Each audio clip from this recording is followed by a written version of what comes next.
ছেলেটা নিয়ে সবসময় চিন্তা করি মসজিদে যাবো, নামাজ পড়বো। এমনি তো 5 ওয়াক্ত নামাজ মুসলমানের জন্য বাধ্যতামূলক। তারপরও আমি আমার ছেলেকে বললাম, বাবা আজকে নামাজ কোথায় পড়বো? হ্যাঁ, আমার বাসার কাছে তো মসজিদ আছে। কিন্তু আমার ছেলে আর্জি করলো যে আজকে বাবা বাইতুল মোকাররমে যায় নামাজ পড়বো আর কি। তো আমি দেখা গেছে আমার বাসা বাড্ডা, আমি বাড্ডাতে পরে দেখা গেছে আমার ছেলেকে নিয়ে বাইতুল মোকাররম আইসা নামাজ পড়লাম।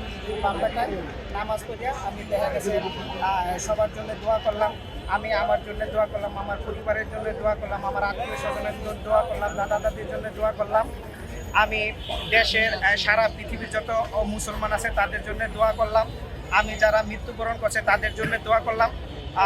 আমি দেখা গেছে এই দেশের যে বর্তমান পরিস্থিতি, হ্যাঁ নির্বাচনের যে পরিস্থিতি, তো আমি এটার জন্য দোয়া করছি যাতে আগামী 12 তারিখে সংসদ নির্বাচন হবে।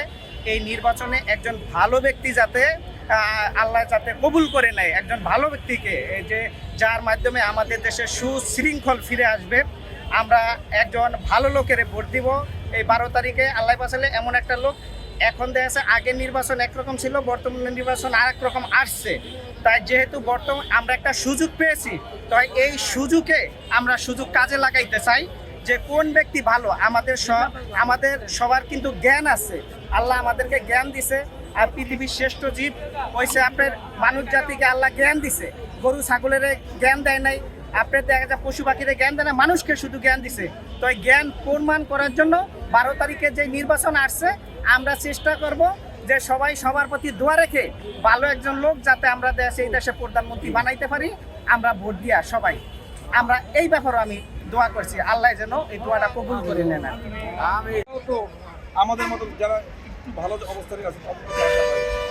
এটা কিন্তু প্রত্যেকটা ধর্মীয় যখন অনুষ্ঠান হয় প্রতি শবে বরাত রাত্রি সবসময় আমি আমার দাদা এবং আমার দাদি, আমার মা, আমার বাবা আর যারা বিশেষ করে মুসলমান সবার জন্য আল্লাহর কাছে কি চাইছেন আজকে? আল্লাহর কাছে চেয়েছি যে আল্লাহ এই রাষ্ট্রটা যেন ভালো থাকে, সমস্ত মুসলিমরা যেন ভালো থাকে এবং যারা এই বাংলাদেশে আছে রাষ্ট্রটাকে সুন্দর পরিচালনা হয় সবাই করতে পারে।